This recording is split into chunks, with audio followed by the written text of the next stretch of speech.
J'aimerais que ce soit vu et que les Algériens sachent que quelque part il y a des Algériens qui ont beaucoup souffert d'être détachés de leur pays. Mes grands-parents, entre autres, qui sont morts sans jamais revoir leur pays, avec un cœur gros comme ça, parce qu'ils avaient tout laissé là-bas, quoi. Leur famille, leur pays, leur culture, ils n'avaient rien. Ils avaient que les souvenirs.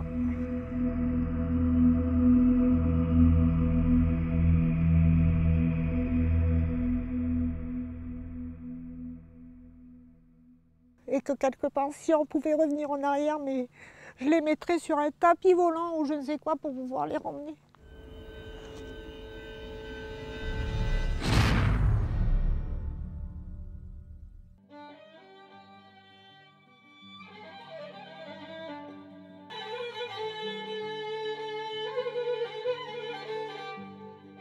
هذه الأرض التي هي ملك للجزائريين، هذه الأرض التي هي تنطق بجزائريتها صارت يا للأسف ملك لأوروبا من كل محافظات فرنسا، من الألزاس ومن المالطيين ومن الإسبان، ومن ما جنسته فرنسا في الجزائر، في أرض الجزائر، وهو من أسباب ثورة المقرني.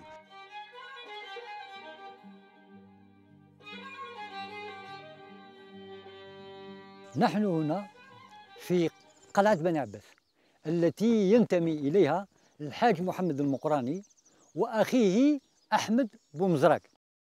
والحاج محمد المقراني ليس هو شخصية علمية أو دينية، بل هو شخصية سياسية وعسكرية.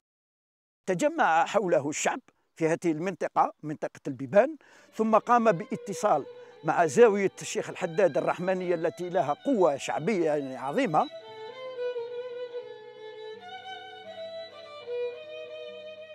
الشيخ الحداد عندما جاءه وفد الحاج محمد المقراني ودعاه إلى الجهاد، استقبل ذلك بكثير من الاعتزاز. لماذا؟ لأنه كان ينتظر هذا الحدث نتيجة لتفكيك البنية الاجتماعية والاقتصادية للمجتمع الجزائري. في 8 ماي في سوق صدوق، الشيخ الحداد رفع عصاه في السماء وقال: سنرمي فرنسا مثل ما أرمي أنا عصاي. فرمى العصا وأعلن الجهاد.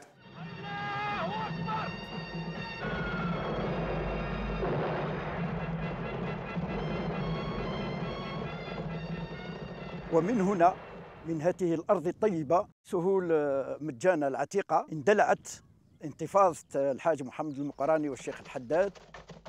اتجهت قوات الحاج محمد المقراني من مجانة على 3 محاور. قسم الجيش الذي يتكون من 8000 عسكري من حشم ومن كل القبائل المجاورة لبرج بوعريريج، واتجه بهم لحصار مدينة البرج ومركز العسكري والسكنة.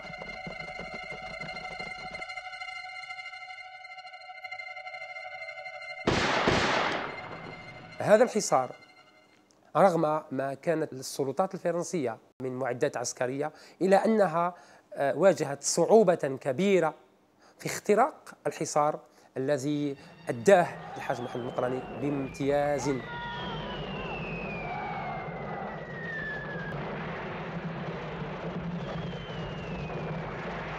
لم تصمد مقاومة الشيخين المقراني والحداد أمام شراسة الآلة القمعية للمحتل الفرنسي. فبعد نحو شهرين من المقاومة في العام 1871 يستشهد الشيخ محمد المقراني، ويعتقل الشيخ محمد أمزيان الحداد ليموت لاحقا في سجن الاحتلال. تعمد الإدارة الفرنسية إلى ابتكار أسلوب غير مسبوق إمعانا منها في الانتقام الشديد ممن حمل السلاح ضدها، وهو النفي إلى جزيرة كاليدونيا التي تحتلها بالمحيط الهادي.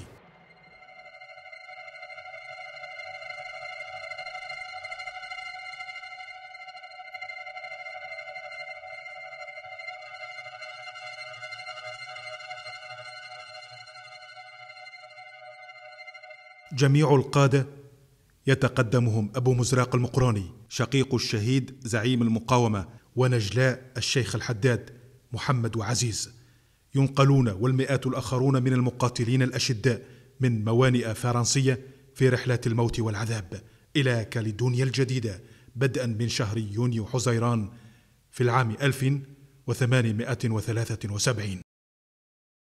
وتؤكد الأرقام أن فرنسا نفت من الجزائريين تحديدا 2106 أشخاص عبر فترات متباعدة حتى نهاية القرن ال19. أخذوا من قسنطينة إلى تولون، ومن تولون ركبوا إلى كاليدونيا. أخذوا معهم الزاد المتكون من التمر والماء.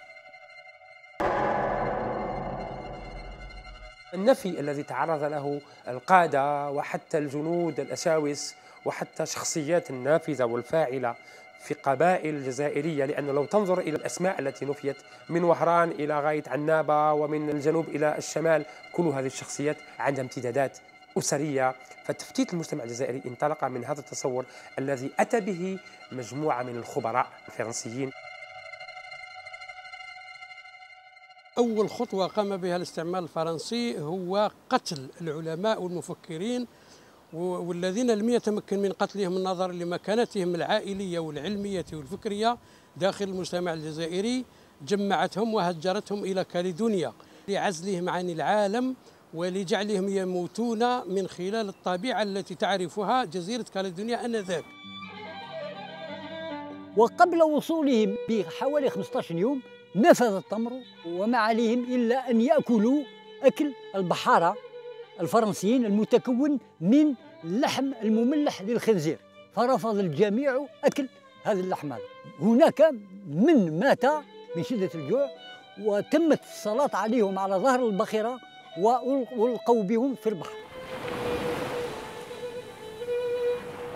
صاروا في هذه الأصقاع البعيدة مقطعين محبوسين في أبشع صور القمع، في جزر خالية من كل مقومات يعني العيش، وخاصة أنهم يعرفون أنهم لا يرجعون إلى البلاد.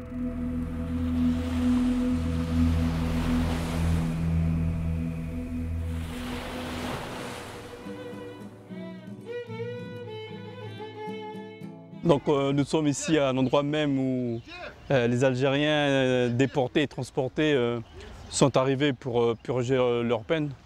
Le premier qui est arrivé, le paysage qu'il a dû voir lorsqu'il est arrivé d'Algérie.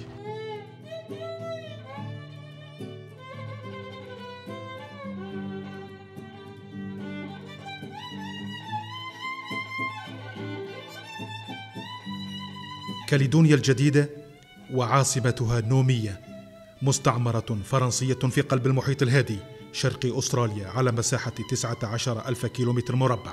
احتلتها فرنسا العام 1853. سكانها نحو 250,000، منها نحو 20,000 من أحفاد الجزائريين.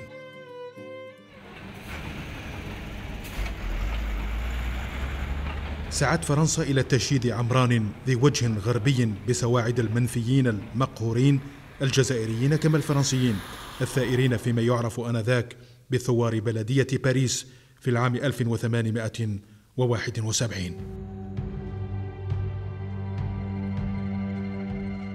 هذا النفي الذي هو في الحقيقة قمع سياسي ترك آثار كبيرة، أولا في المنفيين أنفسهم الذين فصلوا عن موطنهم وعن أهلهم، نفيوا إلى هذه الأصقاع وعوقبوا حتى يؤثرون في معنوياتهم. هناك الجزائريين الذين تضرروا كثيرا من فقدان أبنائهم المجاهدين إلى الأبد.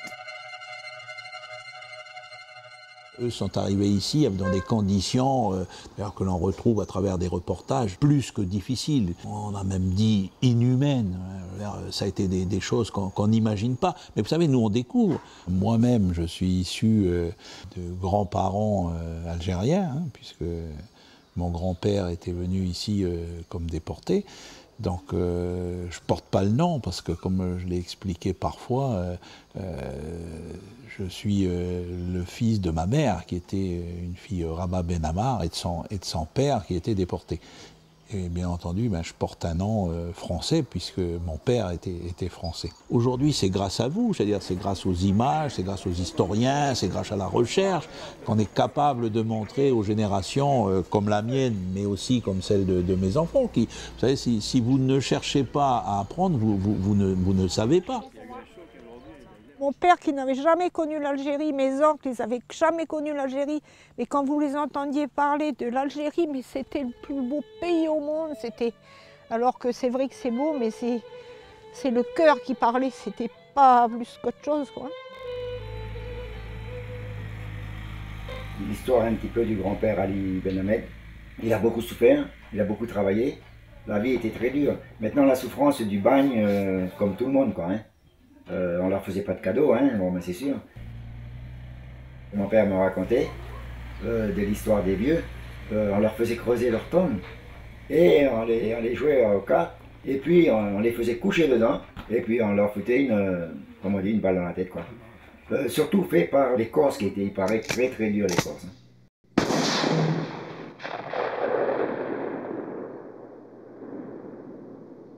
Ça reste gravé quand on nous dit il a échappé à la mort, mais bon, parce que ça ne devait pas être son tour, quoi. Je pense surtout beaucoup à tous ces vieux qui ont souffert. Il y en a beaucoup qui, pendant le voyage, qui sont morts et qui ont été jetés comme des sacs de linge sale à la mer. Je sais que mon grand-père Boanani, lui, il est arrivé en 1895 en Calédonie. Je sais qu'il est né en 1833 à Biskra en Algérie.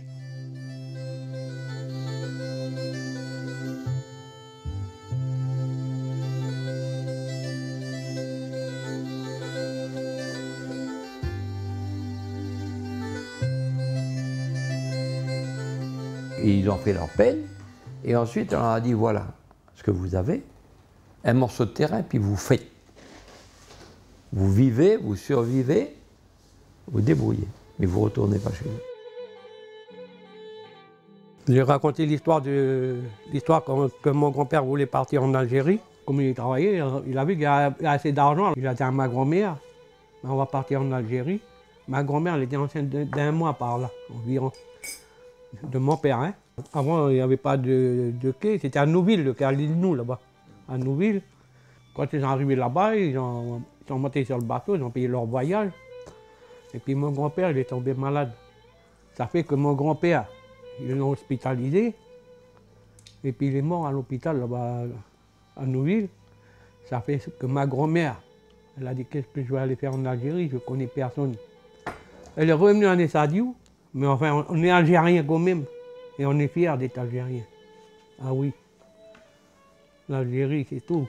C'est notre pays, l'Algérie.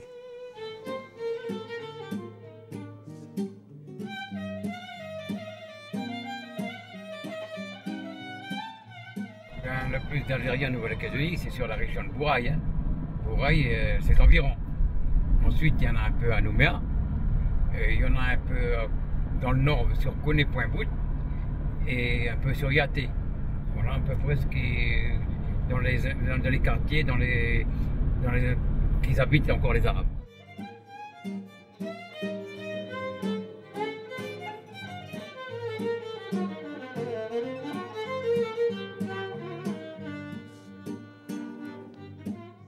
Le jour du Ramadan, du carême, ils étaient arrivés tous en blanc. Les Calédoniens, ils ont dit, viens, voilà les Arabes, parce qu'habillés en blanc comme ça ressemblait aux Arabes. Et c'était les Arabes. Et le mot, il a toujours resté. Notre problème, ici, que nous avons servi à coloniser le pays, en étant nous-mêmes là-bas, décolonisés. Parce que c'était essentiellement pour coloniser la Calédonie, parce qu'ils avaient des prisons en Algérie. Ils auraient pu faire leur prison là-bas. Il fallait peupler, il fallait coloniser.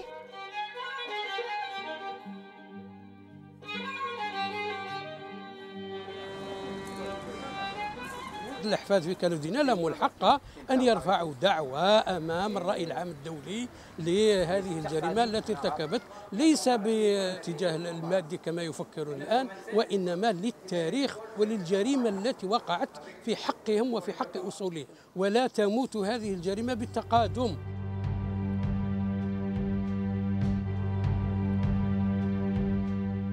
En France, ils vidaient les prisons et les maisons de correction, puis ils envoyaient les femmes ici. Ils les mettaient dans des couvents.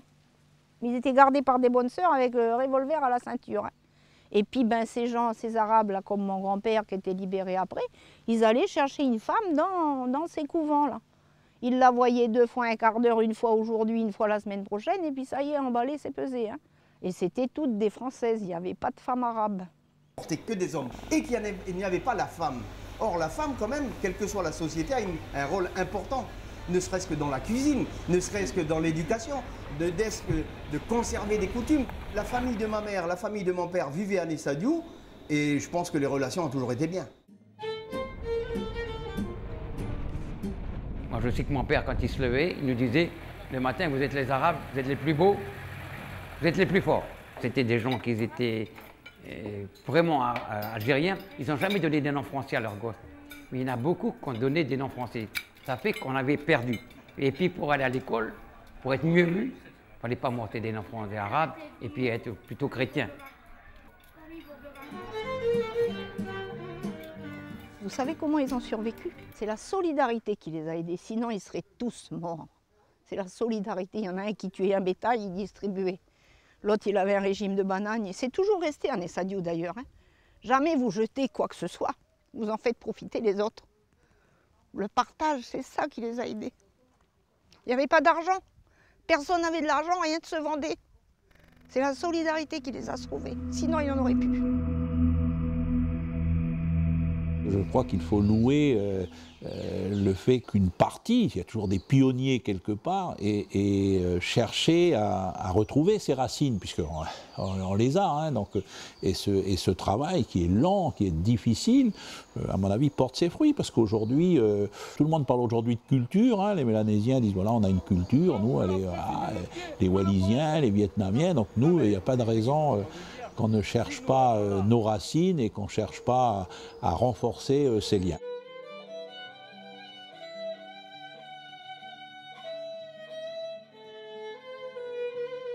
C'est là, je cherche.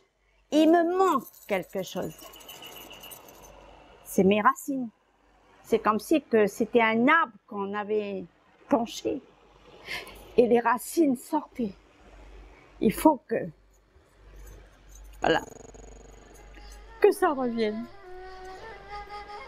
Même si, quelque part, excusez-moi, quelque part, je n'ai plus là-bas de famille. Je sais que j'ai une terre qui a appartenu à mon grand-père. C'est sacré chez nous, sacré. Et j'ai un regret. Le regret que j'ai, c'est que ma mère ne m'a pas autorisé à voir plus souvent mon père pour apprendre l'arabe, pour me parler. C'était tabou. Bismillah, Bismillah, Allah. Alif, B, T, C, Jim, Ha, Ha. Alif, Bae, Tae, Se, Jim. Après, alhamdulillah, salam alaikum.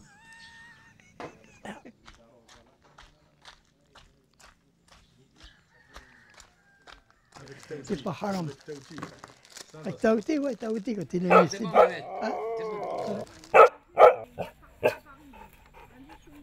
il a bien connu mon père. Il parlait l'arabe, il parlait le tahitien, il parlait le kanak, il parlait 4-5 langues arabes, l'Arbaïli, il parlait la Mchaoui, il parlait tout.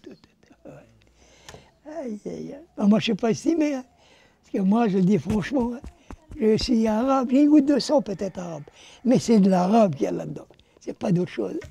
Jamais, jamais. Et moi, mes enfants, ils ont leur père, leur grand-mère et tout ça de côté paternel qui n'est pas arabe, mais ils sont arabes jusqu'à la moelle. Ces enfants de bagnards, ces enfants de déportés, de transportés, c'est pas qu'ils se croient une race supérieure, c'est pas Hitler. Alors que maintenant, eh ben, on le revendique haut et fort.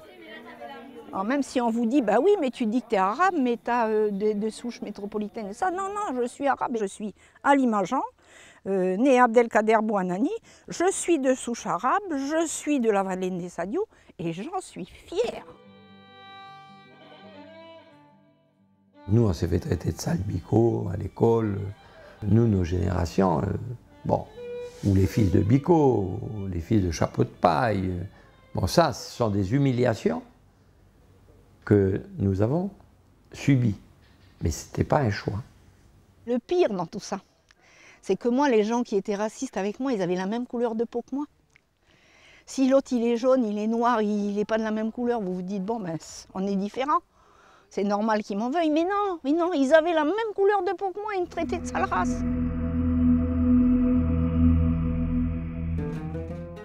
Je suis très fière en regardant la mer de me dire que là, sur cette même terre de Nessadio, où il y a la mosquée, pas loin il y a la mer, et cette mer-là pourrait un jour m'emmener vers mes racines.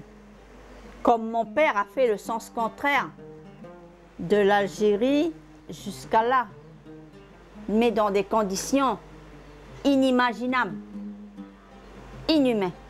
Je pense qu'on peut relever la tête et dire, moi, personnellement, Lucette Ouiba Benamar, je suis très fière d'avoir eu un père, un grand-père déporté, sacrifié. C'est pour ça que je lève la tête et jusqu'à ma mort, je la laisserai lever. C'est pour le nom des Ouiba Benamar. Voilà.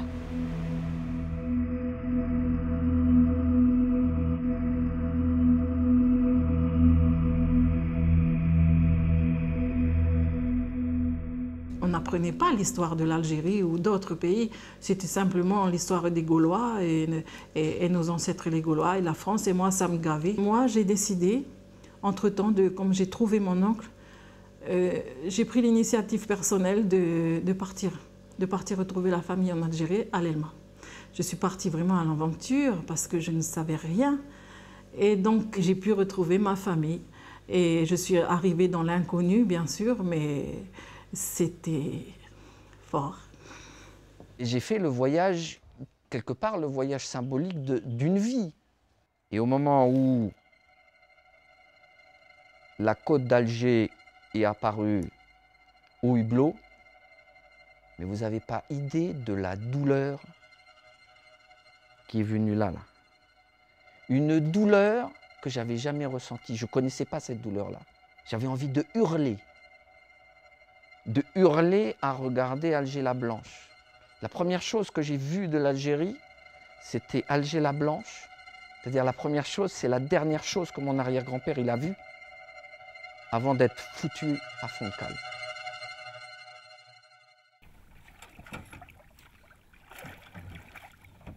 On est parti dans la montagne à Djidjel. Il y avait peut-être 200 Boufnèches. De partout, ça sentait. C'est une tribu, hein, les Boufnèches. Hein. Ça sentait de partout. Mais il y a des blancs, des noirs, des jaunes.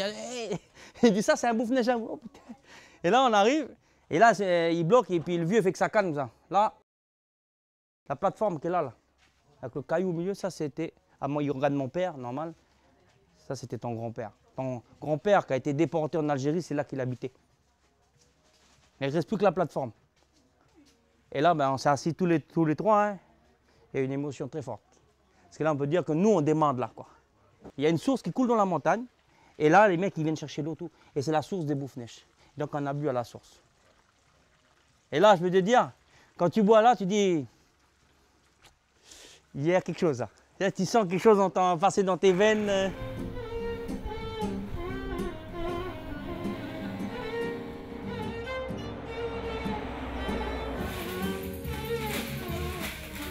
Ce que je souhaite, c'est d'aller visiter l'Algérie.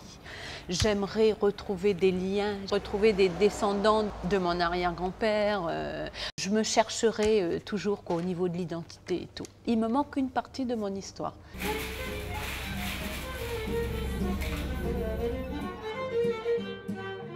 Pour nous, aller découvrir Alger ou certaines villes d'Alger, c'est quelque chose de fabuleux. J'ai pu discuter avec des gens d'ici, des descendants algériens qui ont été là-bas. Je veux dire, tous, sans exception, étaient enchantés.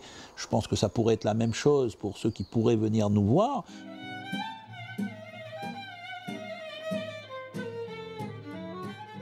Dans ce cœur, il y a de l'amour, beaucoup d'amour. Et je voudrais, avant de mourir, comme je l'ai dit là-bas, à la Mecque, devant la Mecque, à vous, avant de mourir, j'aimerais bien, ne serait-ce que d'avoir un coup de fil d'un lointain petit cousin ou, je ne sais pas, quelqu'un qui m'appelle en me disant « Tu es de mon sang ». Cette voix va me permettre de partir en paix. بابا يقولوا جبل الأمور وأماكي قال الأخوات أنا ما نعرف وين جبل الأمور ولا الأخوات أنا ما نعرف. Ça fait à peu près 150 شهر ou peut-être 150 ans déjà. Ici.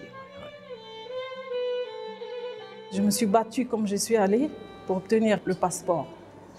Il y a eu plus de 40 députés qui sont venus chez moi un jour pour découvrir l'histoire. D'abord, quand j'ai eu le refus du visa, j'ai dit « Pourquoi vous me refusez un visa? Expliquez-moi pourquoi vous avez laissé mon grand-père dans le Pacifique. J'ai rien à vous expliquer. » Et les députés sont venus chez moi le lendemain, j'ai reçu mon passeport. C'est comme ça que j'ai bâti un pont, si vous voulez, pour que tout le monde permette de le franchir aujourd'hui. Je ne me revendique rien. Je l'ai fait parce que je l'ai fait avec le cœur et le sang, c'est tout. Le passeport algérien, c'est un parcours du combattant pour l'avoir. Si tu n'as pas quelqu'un qui t'aide à l'avoir quand tu passes dans les administrations, et je passe dans les administrations, moi je suis passé dans l'administration de Sétif. On m'a fait revenir 5 jours. 5 jours. On me donnait rendez-vous à 8 h le matin. J'arrivais à 8 h. Des fois, on me recevait pour me dire « Ah ben non, on n'a pas pu regarder votre dossier à 2 h de l'après-midi. » C'est pour ça, il dit administration. Moi, je l'ai jaugé. Il m'a dit « Punaise, en Algérie, il faut qu'on fasse du ménage un peu dans leur administration. » Quand on dit aux Algériens, nous sommes à 22 000 km, quand il fait nuit chez vous, il fait jour chez nous, ils ne comprennent rien du tout. C'est très compliqué déjà l'administration française, c'est compliqué l'administration algérienne. Je demande à l'administration algérienne de pouvoir trouver la solution d'alléger ou de faciliter les choses pour les familles. Si on est interdit d'y aller ou si c'est difficile d'y aller, ça veut dire qu'on continue à nous condamner à l'exil. هذه القوانين لا تمنع هؤلاء المهجرين للاتصال بعائلاتهم والانتماء إلى مرجعيتهم الأصلية الجزائرية الأمازيغية، وبهذا يعني لا فيهم كثير لأنهم ينتمون إلى العائلة الأصيلة، يعني هم ليس من الدرجة الثانية أو الثالثة كما يتخيلون، بل هم من الأصول الفكرية والأصيلة التي صنعت هذا المجتمع وما هو عليه الآن.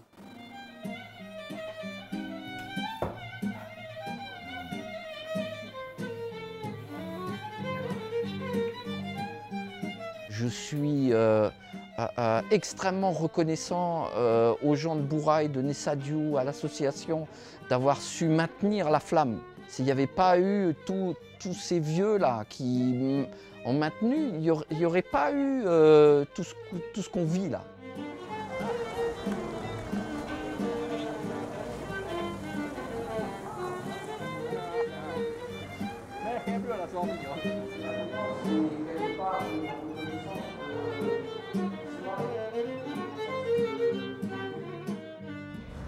À Nessadiou, nous, on a gardé, on a su garder les coutumes, les traditions des vieux, la façon de vivre des vieux, le partage.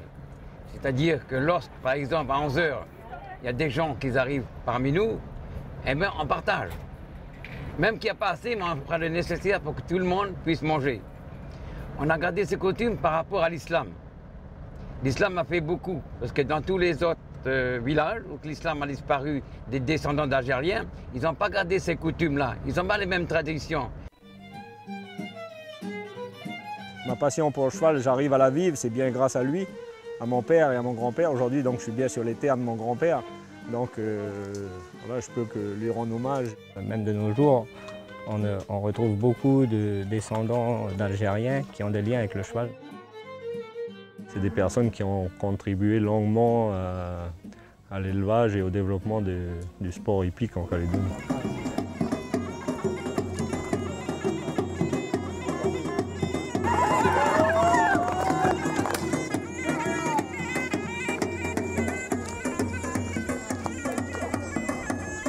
Va là-bas, va là-bas. Il tire en bas. Ouais. Il arrive là-bas, il tire. C'est eux qui ont tout bâti. Nous, je veux dire, on a quand même la cerise sur le gâteau par rapport à ce qu'ils ont connu et vécu. Hey! Hey! Il y a de la place là-bas. Si vous venez par exemple à Nessadiou, lorsqu'on nettoie le cimetière, vous verrez à 90% des jeunes qui viennent nettoyer. Ça représente déjà nos racines parce que tous les plus vieux ont été enterrés ici, toute notre famille et puis tous nos descendants ils seront ici. On vient, nous, qu'on est de deuxième génération, avec nos petits-fils et puis tout ça, on leur donne déjà l'envie de suivre cette coutume, on va dire, hein, puis de respecter ces gens qui ont souffert. En 1872, à Bourail, le premier Algérien est mort. Il a été enterré à Bourail, mais dans des circonstances qui ne convenaient pas à l'islam. Alors le vieux Miloud, il a dit, ben, je donne ce terrain pour les Arabes pour faire un cimetière. Ça s'est passé en 1891. La mairie n'avait plus rien à voir, pas de subvention, rien de donner. Quand on regarde, il y a des prénoms arabes et des prénoms français. Pour être mieux vu dans le pays, eh ben, il fallait porter un nom français. Pour aller aux bonnes écoles, il fallait porter un nom français. Ce qui fait que les vieux donnaient des noms français pour protéger leurs enfants.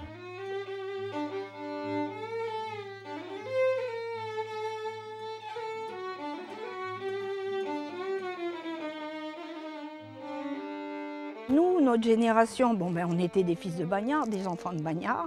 On était des Arabes, on était une sale race d'Arabes. Il fallait qu'on se conduise bien, il fallait qu'on réussisse. On a vécu le racisme à un point que vous ne pouvez pas imaginer. Moi, j'ai caché mon prénom. Je me suis fait embaucher dans l'administration sous mon faux prénom d'état civil. J'ai pris mes assurances vie sous mon faux prénom d'état civil. Et après, quand j'ai été pour être à la retraite et puis pour toucher mes assurances vie, ben, il a fallu que je justifie cette identité. J'avais pris mon prénom arabe. Parce qu'après, une fois que j'étais mariée, bon, c'est vrai qu'en étant jeune fille, c'était Abdelkader, donc ben voilà, hein, là, vous ne pouvez pas le cacher, vous êtes arabe, plus arabe que ça, tu meurs, quoi. Et après, quand j'ai été mariée, que j'ai pris le nom de mon mari, en ayant mon prénom français et mon nom de mariée, j'avais plus de traces, si vous voulez, de mon ethnie. Grand-père Bouffnèche a été irondé, c'était un musulman. Ma grand-mère n'avait pas le droit, elle avait sa cuisine à part, parce qu'au début, elle était chrétienne. Il était droit. Il était droit, il était sévère, mais il était droit, mon grand-père. Et là, je suis sur la tombe de mon grand-père, Belkacem Bouffnèche Ben Ahmed. Il est arrivé ici en 1896, à Pointe-Bout. Et ensuite, il s'est marié à Vaud en 1910 et il est venu s'installer à Nessadiou, car il savait qu'il y avait un cimetière musulman dans ce village. Mais souvent, il disait quand même à mon père, il racontait avec le vieux, qu'il aurait aimé retourner en Algérie parce qu'ici, il était bien, mais ce n'était pas chez lui. On est un peu troublé quand on parle d'eux. On ne sait plus quoi dire. Mais dans le cœur, il y a toujours quelque chose qui va au-delà de ce qu'on peut dire, qu'on ne peut pas exprimer, qu'on ne peut pas dire. Mais c'est enfermé ici.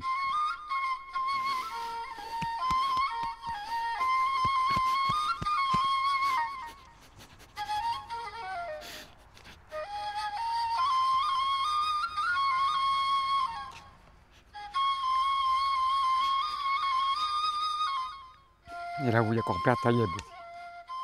Mon père Taïeb était un bon aussi. Il y a mes frères. Saïd, Belkacem, Taïeb, Karim. Toute la famille est là. Et moi je serai là. Si Dieu le veut, Inch'Allah.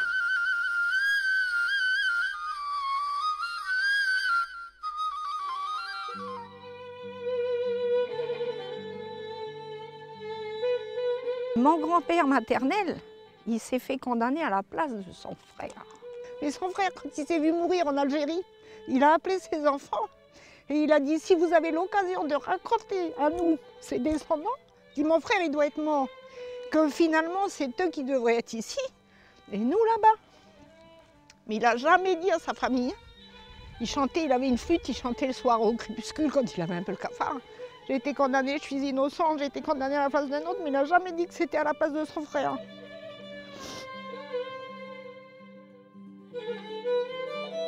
On sait d'où l'on vient. Et pour pouvoir avancer dans la vie, il faut savoir d'où l'on vient pour pouvoir aller.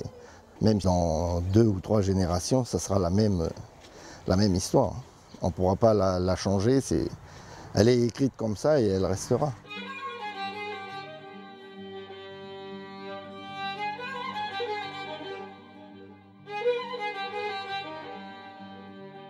L'identité algérienne, l'identité arabe comme on dit ici, oui, on la revendique.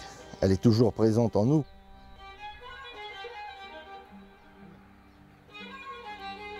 Ce dont on a besoin, qui a été à chaque fois traduit auprès des autorités algériennes qu'on a pu rencontrer, c'est de dire il faut ici installer un couple de professeurs d'arabe à Bouraï.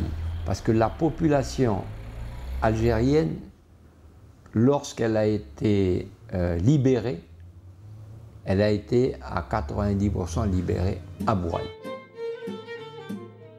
On a perdu un peu notre identité, quoi, hein. Mais c'est pas simple. C'est pas simple comme la langue. J'aimerais bien apprendre la langue, mais qui va me l'apprendre? On n'a personne ici qui donne des cours d'algérien. Vous voyez, il y a beaucoup de choses qui mériteraient d'être faites, quoi. Le gouvernement algérien, en investissant là-dedans, c'est redonner la possibilité à nous, mais surtout à nos jeunes, de retrouver à travers la langue la culture.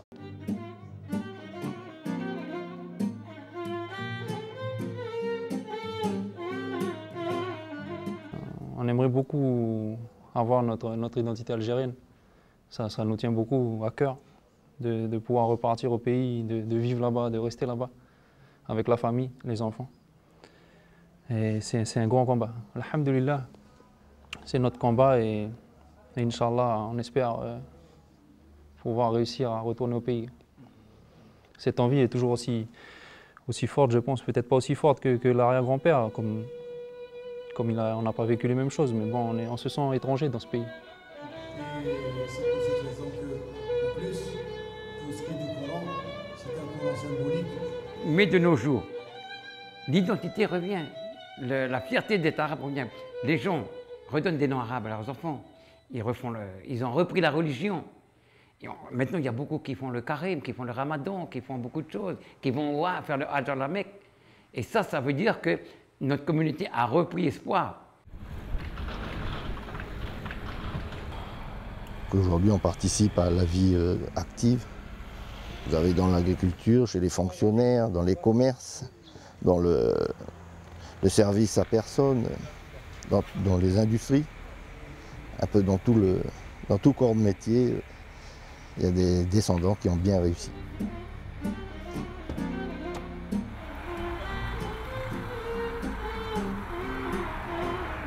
Mon avenir, il est ici. Donc, je me sens profondément calédonien, avant tout. En même temps, après, je me sens aussi, quelque part, un peu algérien. On nous a transmis l'amour de l'Algérie. Quand je dis « il », c'est mes grands-parents. On a vécu à Nissadiou, comme il disait Christophe Sand, là où a été maintenue la flamme. Donc dans cet environnement-là, on n'a pu que grandir avec l'amour de l'Algérie, se sentir différent des autres. Légumes, et ça, carottes. Étine, combien? L'endroit où je vis moi, c'est Nessadiou, et Nessadiou, ça a été, à un certain moment de l'histoire, le refuge des Arabes. On leur a donné des concessions, c'est pas pareil, hein. Et donc, les relations ont toujours été normalement bien, sauf qu'au début, il y a eu des tiraillements. Il y a eu des Arabes qui n'avaient pas les moyens de faire survivre leur famille, donc ils volaient du bétail ou n'importe quoi. Mais vous savez, aujourd'hui, les gens peuvent très bien vivre et ils volent toujours du bétail, donc on ne peut pas mettre ça sur le compte tout le temps des Arabes. Il y a une représentation algérienne à travers nous, à travers les noms, à travers les prénoms. Il y a une représentation musulmane à travers la mosquée, mais on n'a pas un imam algérien, on n'a pas une adresse permettant de dire l'Algérie représente Nouvelle-Calédonie. La grande majorité, en fait, qui se réclame de l'islam aujourd'hui, c'est surtout des gens, justement, c'est plutôt une identité que de pratiquer consciemment la religion, quoi.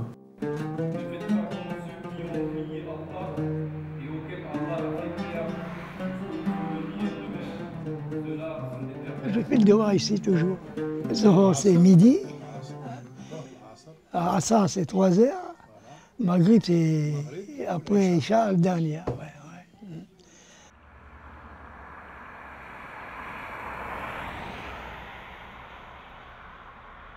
Chaque individu vit son islam différemment. Il y a ceux qui pratiquent régulièrement les 5 piliers, hein, les prières. C'est de dire j'appartiens à la religion de nos ancêtres. أعوذ بالله من الشيطان الرجيم بسم الله الرحمن الرحيم الحمد لله رب العالمين الرحمن الرحيم مالك يوم الدين إياك نعبد وإياك نستعين. On lit le Coran, on mémorise le Coran, alhamdulillah. Mais c'est vrai qu'avec la langue arabe, quand on parle arabe, quand on lit l'arabe, on n'a pas les mêmes sens, on n'a pas les mêmes mots. Donc la traduction en français c'est bien, mais au bout d'un moment, il faut parler l'arabe. Si on veut apprendre l'arabe, on est obligé de partir d'ici. On essaie de se réunir pour la prière du vendredi, même si c'est difficile de se réunir. Après, on essaie de faire la prière chaque soir. Je fais un peu l'imam, mais on essaye en tout cas d'établir la prière du vendredi. Ensuite, après, on essaie aussi de se réunir le vendredi soir avec un repas pour se rencontrer, pour partager un moment et surtout pour toujours avoir l'unité, quoi. Lorsqu'il y a des morts, on fait la prière de janaza. Lorsqu'il y a quelqu'un qui décède, on fait des sadakas au cimetière. Donc on essaye de maintenir vraiment tout ce qui est en rapport avec notre religion et tout ce qu'ont fait nos anciens, quoi.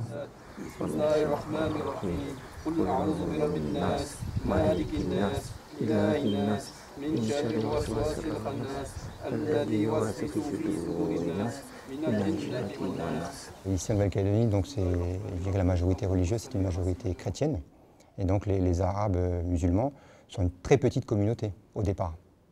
D'accord ? Et après, elle a pris de l'ampleur avec les arrivées aussi des Indonésiens, qui eux sont de confession musulmane. Donc ils sont venus grossir un petit peu le rang des musulmans.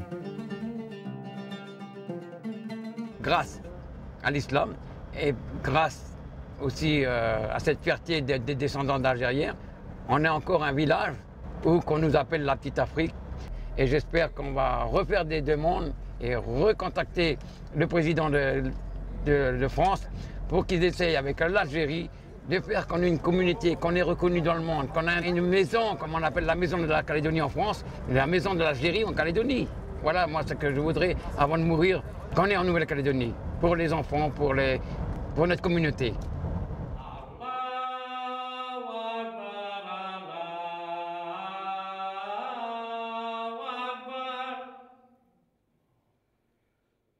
les difficultés à l'époque pour mettre la mosquée en place. Il a fallu 10 ans et on n'a pas pu l'appeler au départ mosquée, on l'a appelé centre culturel islamique. Tout ça parce qu'il fallait cacher. Cacher encore, parce que le terme mosquée faisait peur à l'époque, ben c'est le gouvernement Pasqua.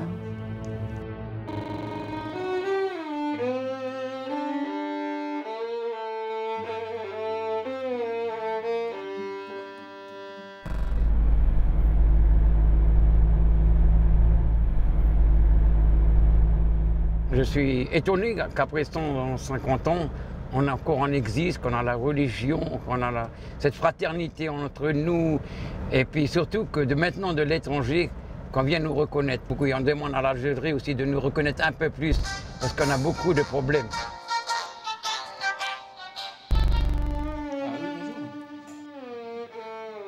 بعد مرارة طويلة دامت 30 سنة من النفي، سمح للقائد بومزراق المقروني بالعودة إلى الجزائر في العام 1904 ليتوفى بعد سنة من ذلك. أما نجلاء الشيخ الحداد فكلاهما فر من كاليدونيا سنوات النفي الأولى باتجاه مكة المكرمة، حيث توفي الشيخ محمد هناك، بينما وهو يحاول عائدا إلى الجزائر عبر فرنسا توفي الشيخ عزيز فجأة في العام 1895 بباريس، وينقل جثمانه لاحقا ليدفن في أرض أجداده. لكن حلم العودة لم يتحقق لجل المنفيين لتمتزج دماؤهم بالآخر في هذه الجزيرة.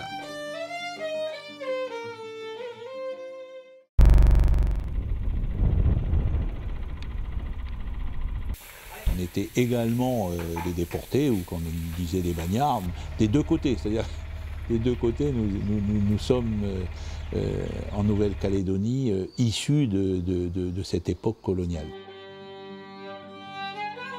Mais en même temps, moi, l'histoire, elle est parallèle parce que mes ancêtres, aussi bien côté mère, côté père, sont des bagnards aussi. Donc, je suis issu de la même histoire.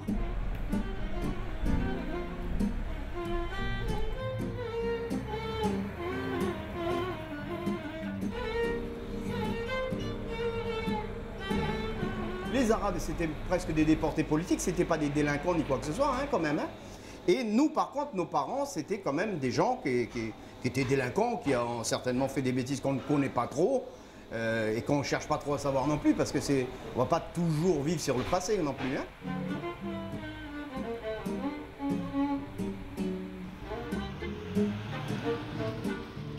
C'est l'histoire qui fait que quelquefois, il y a des situations personnelles, humaines, qui font que les gens se retrouvent à des endroits où ils ne devraient pas être au départ. Mais après, je pense qu'il y a ce brassage culturel, ethnique, qui fait la richesse d'un pays aussi. Hein, la Calédonie, je dirais, c'est une petite île dans le Pacifique, mais il n'y a pas beaucoup d'habitants. Mais c'est une île, on va dire, assez pluriethnique malgré tout. La communauté algérienne est à mon avis la plus grande, hein, puisqu'il y a une bonne quinzaine d'années, je crois qu'on en recensait près de 15 000 en comptant les descendants, qui ne portent pas malheureusement, donc ils sont un petit peu fendus dans la masse parce qu'ils n'ont pas forcément des noms arabes.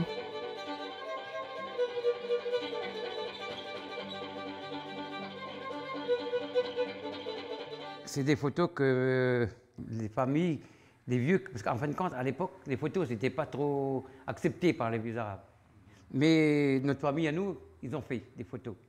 Et on est heureux parce qu'on a des souvenirs. Et là, ben, il y a mon grand-père Tayeb, du côté de ma mère maternelle, et grand-père Tayeb.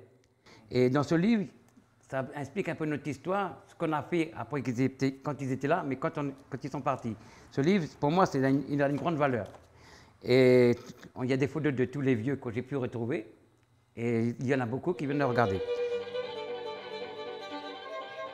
Tous les samedis, c'était la poule quand tu es. Il fallait tuer une poule. Il y avait 25, 30, 40 000. Et nous, on était à côté, on écoutait. Ils écoutaient en arabe parce qu'il ne fallait pas parler. On les écoutait parler en arabe. Parce que moi, j'ai connu les derniers déportés, les derniers, quoi. Ça fait qu'on les écoutait parler en arabe. Et déjà, moi, quand j'entendais parler arabe, ça me touchait du cœur. J'aurais tant aimé. Et C'était formidable. Quand j'étais enfant, j'étais aux anges quand je les entendais parler arabe. Mais de toute façon, maintenant, c'est pareil. Quand j'entends parler arabe à la télé, j'écoute, je suis de la musique, tout.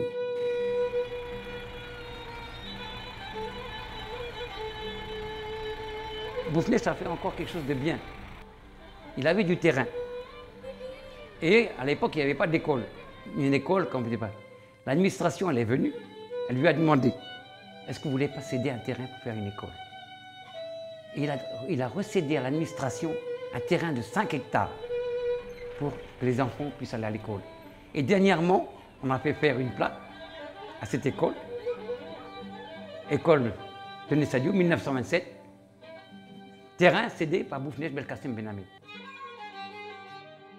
الراسخ عند معظم أحفاد الجزائريين أن كاليدونيا وطن ساهم في بنائه أجدادهم المقهورون وبات إذن لهم كما لغيرهم، ولا يجب أن تظلل مآسي الماضي مساحات المخيال العام لهؤلاء، وأن عليهم أن يشكلوا مجتمعا فاعلا وناجحا مع الإبقاء على المرجعية المميزة لكيانهم.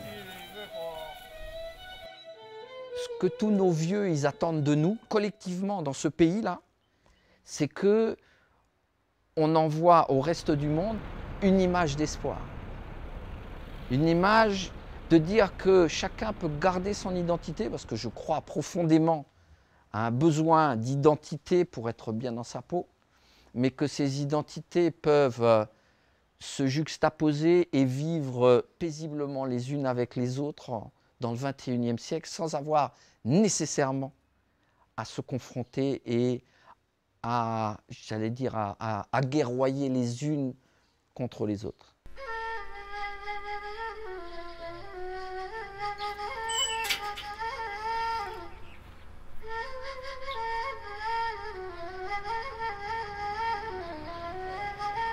Mais pour tous ces pauvres vieux aussi, j'ai toujours une pensée. Parce qu'il faut penser à eux. Quand je prie pour eux. Un hommage parce qu'ils sont ici. Il ne faut pas les oublier, tous ces vieux qui sont là. Il ne faut pas les oublier. Il ne faut pas que les jeunes oublient tout ça qu'on a ici. Nous, on est bien ici, mais eux, ils ont souffert. Il ne faut jamais oublier ça. Jamais. Jamais.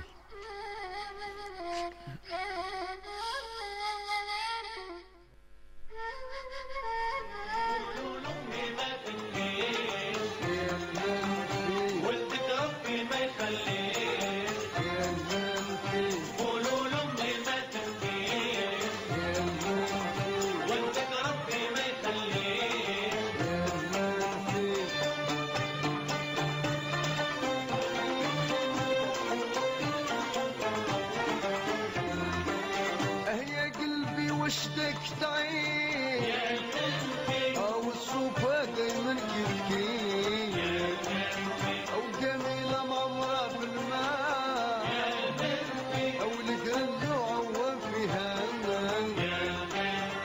قولوا لامي ما تبكي يا المنفي ولدك ربي ما يخليك يا المنفي قولوا لامي ما تبكي يا المنفي ولدك ربي ما يخليك الصبر يمي ما تبكيش ولدك ربي ما يخليك